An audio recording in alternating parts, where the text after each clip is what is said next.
So, how'd y'all like it so far? I think the chop was amazing, and I'm pretty stoked about it. So we're gonna start inside of the car this morning. It is Saturday morning, and we're gonna start welding, putting this thing together. So we got to address some stuff right here in the A-pillars real fast. So you have a tack strip. This is what they call tack strip. All right, so it is where the fabric gets stapled to, basically. Now, I left mine in there yesterday because I wanted to take the section out, cut it, and that gives me a very precise piece of tack strip now. So now all I gotta do is pry this piece out, and I have it sectioned exactly pretty much where it needs to be, and then it can go back in. You have another little piece up here, which we don't have to bother because we're not cutting anything up there. It's got a lot of staples in it. Might need to get in here and get the staples out.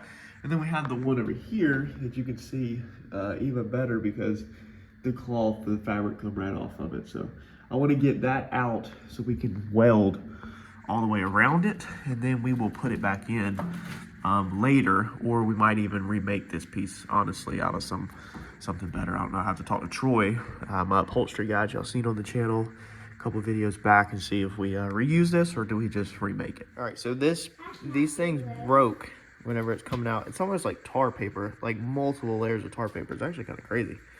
So what I'm gonna do is I'm putting these back together. All right, and then we're just gonna tape them up so they don't fall apart, and tape it up really good to preserve this piece. And then we can either reuse it with it taped up really good, because you can stick your staples through tape, or like I said, I can remake a piece if Troy wants me to remake a piece. I don't know if we would do it out of tar paper, it looks like, which would be crazy. I cannot believe this. I'm gonna have to, I want to YouTube now out of curiosity of how they make the tack strips inside the car, if I can find any information on them. But if not, I can make that out of wood, really simple. But we're gonna label them and save them just in case we need them. All right, and that's what we end up with. Super simple. It's actually pretty sturdy, especially getting clamped back in there. So this might be good enough. I don't know. All right, so on the front pillars, the inside is touching right there, okay? The outside has a gap, as you can see. Now, the thickness of our blade is pretty much our gap, okay? It's really close. So what we're gonna do is we're gonna leave this clamp on here, and we're gonna take the cutoff wheel, and we're gonna come right in here. You can actually see where it starts to open up right there. So we'll come right in here, and then we'll cut this line through with this cutoff wheel, and that should open it up pretty much really close to the same as the front, and that's just cutting the back. And then it should, once we relieve the clamps, it should drop straight down. I'm willing to bet the other side is the same way. The other side's a little fatter on there. My cuts are not perfect, but as you can see, it's pretty much thickness of a cutoff wheel on the front. Again, same story, inside's touching, so we'll just rip through the inside with a cutoff wheel, and that should be a nice even space for that front end to come straight down.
so this is it. This is it. We've got the final fit on here.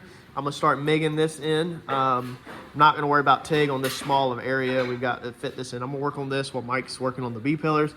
So what he's done for the B pillars is, of course, your B pillar stays here, and our roof went forward. So you had this little tiny piece that your door folds in. Okay, right here. I think this is the other side. Let's see here. It's like this. All right.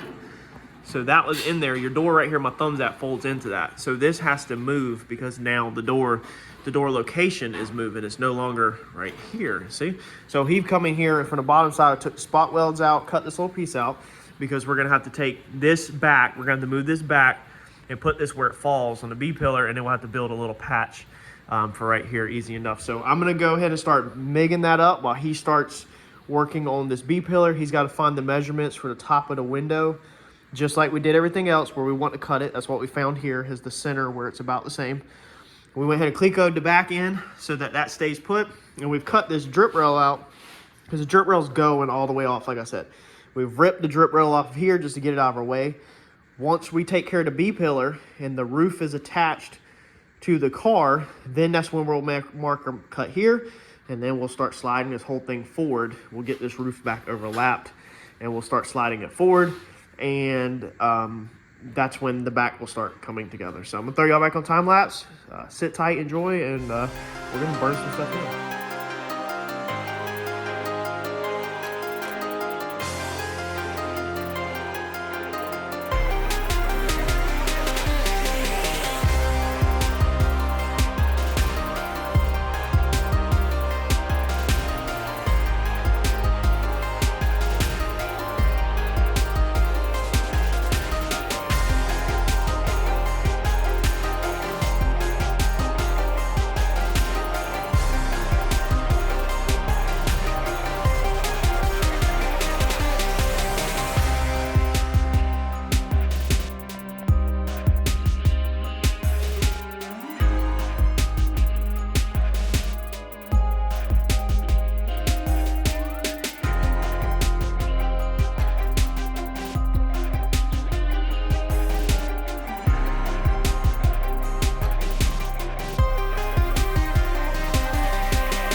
Uncle Mike's stepping out for lunch. I already ate a big salad while he was prepping some stuff earlier. So here's where we're at. We have got our A pillars are welded all the way around. So I just MIGged them up. Did not mess with the gutters yet because the gutters might be getting cut up. They might be getting cut here. I'm not 100% sure where the gutters are going to be. I think I put some tacks on that gutter over there. We have tacked the top of this just in case this needs to move. The bottom is welded. I got to finish that out, but it's welded in the face. The one over there is completely welded, 100%. So the A pillars are basically 100% done, or 95%. This B pillar is down here. This right here is 100% done all the way around. Just needs to be grinded out. I have even got my inside correct in here where my channel goes. Everything just needs to be cleaned up. Again, we just tacked the tops of the B pillars here in case for some crazy freaking reason It has to be cut back apart. We're not gonna mess with none of this yet. All the little tiny details will be done during the weekdays when I get a little bit of time at night here and there, probably, along with shaving all the other stuff and getting the rest of the trim off. So he's gonna take lunch. I am going to now cut the floor out. We're gonna come in here and cut a section of the floor out. And then when he gets back, we're gonna lay out where our cut's gonna be here, and we're gonna get ready to go ahead and move this car and tie the back into this car. Let me know in the comments real fast right now while this next time lapse is rolling. How do y'all think we're moving as far as time frame?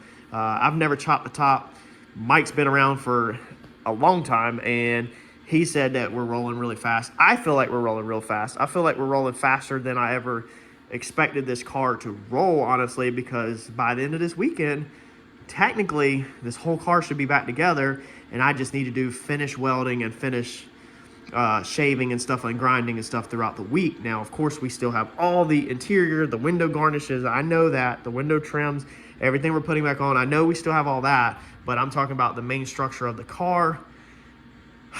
I feel like we are freaking like a month ahead of schedule. I feel like we have rolled through this, so let's go.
All right, so y'all go ahead and leave in the comments. Where are you at right now mentally?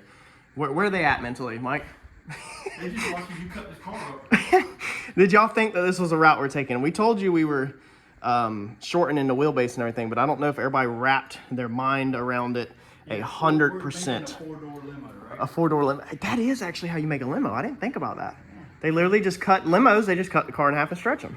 Same thing, just reverse of what we're doing. Yeah, they do it backwards. All right, so we're completely out. What we got to do now is we've got to come in here and get this inner rocker out right here so that this outside 100% flaps. It's all destroyed anyway. You can see over there all the rot. So all that stuff has to be fabbed up. Doing a favor. Yeah, doing it a favor. That all has to be done anyway. And so then we're going to take the skin. The way we've cut it is this all flaps, okay? And we've got plenty of room in there to slip between here. You can see right here. So we're literally, the outside skin is going to go over this, and the insides are also cut loose where they're going to go over that.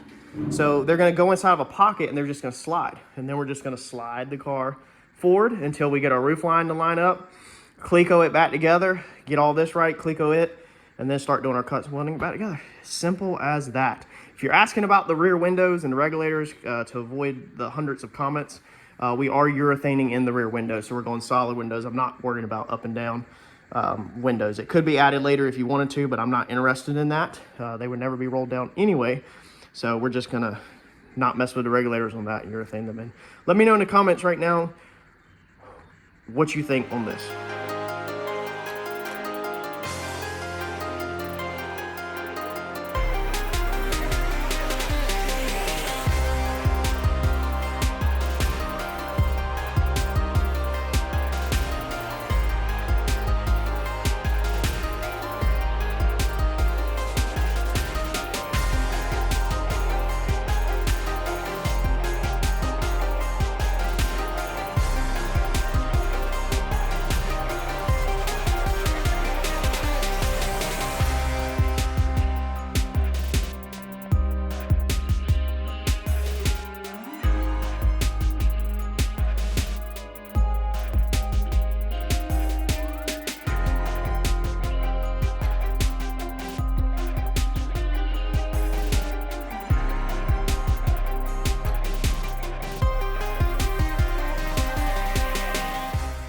right, so I think we're gonna call it. Saturday afternoon, we both have family plans, and this is a good point where I told Mike that you honestly want to kind of stop and just think. You don't want to get ahead of yourself, which is we laid the lines on the roof, we thought about it for 24 hours, and then we cut.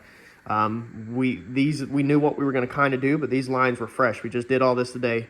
So I think we should do 24 hours, think on it, and then tomorrow we can literally put this thing tack welded together, and we should gain a bunch of ground tomorrow just about. But that's where we're at. As you can see now, hopefully you're seeing how easy this is. I had a lot of people saying that this was a hard car to chop. And the problem with it is that people aren't thinking of it like we're thinking of it. You know, we're different. We think outside the box.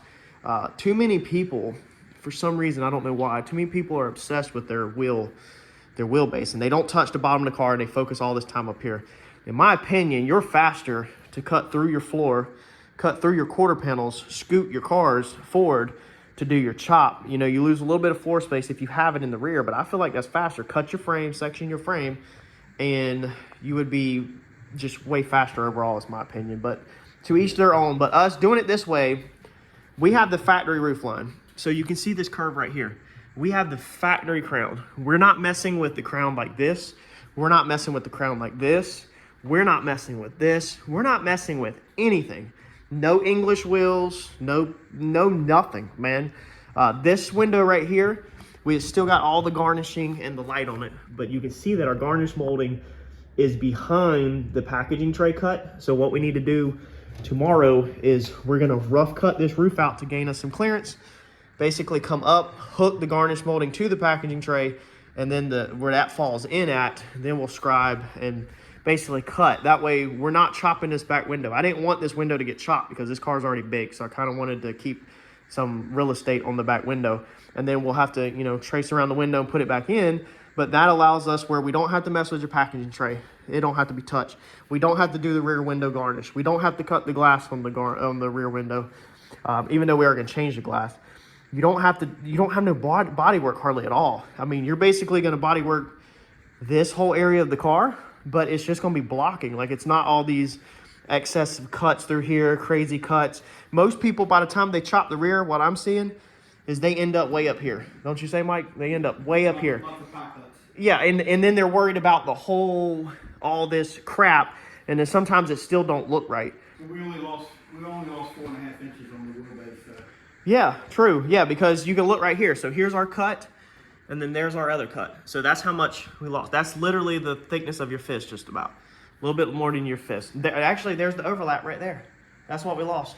The car was already ugly, how long it was, so it needed to be shortened anyway. I mean, you're just winning all the way across the board doing your chop like this on this car versus messing with all this. Now, you need to stay tuned, smash that like button, turn on notifications, because this car is going on 26s with an airbag suspension, which is going to get real tricky because we don't have 26 inches from here to the ground, meaning that we're going to have to cut all this out and do something with moving this fender up. In my opinion, the chopping of the fender is going to be harder than chopping the whole entire car because of how this fender is going to interact with this trunk right here, how it's going to move up, and tying all that back in, because you can't move this up because then it'll come past the trunk. So make sure if you're following this project, you just found us or whatever, dude, turn on the notifications, because you'll get lost fast if you don't stay up to date, because we're moving at a really fast pace. But let me know in the comments what you think now about how we did it. Did we do it smart? Would you have done it different? Have you ever seen anybody do it like this? Because I am young. I'm not even 40 yet. And haven't seen a ton of chops, but from what I can see online, I've never seen anybody shorten the wheelbase with a chop combined together at the same time to make everything line back up. I mean, look at this, man. I mean, this thing is, look at the curve. Look at that. There's like no gap. I mean, it is laying perfect. It's laying perfect. You couldn't keep your rain gutters because, of course, your rain gutter was here. That rain gutter is down there, so you'd have to do some crazy work, but we didn't want rain gutters all the way down here anyway. So when this is all metal finished out, this will get all welded together. All of this will just be smooth. This body line will stay, but all of this will just be smooth through here. So please let me know in the comments what you think about mine and Mike's way, what you think about our work. You can see our floor chop through there. Like I said, the floor's trash. It's going to the scrapyard eventually. So we'll be making complete new floor, new inner structure. Yeah, like Mike said, we're gonna do the whole inner structure solid pretty much, for strength, because we want the back of this car strength, because we are racing this car. I know I've had a couple people say they unfollowing the channel because we're not doing racing content. This is going to be a street car. This is going to be, you could drag and drive this car if you wanted to. I don't want to, I have no interest, but if you wanted to, it'd be capable of it. And it's going to go to the racetrack and hopefully break the internet. Smash that like button for me, y'all, and I'll catch you on the next one.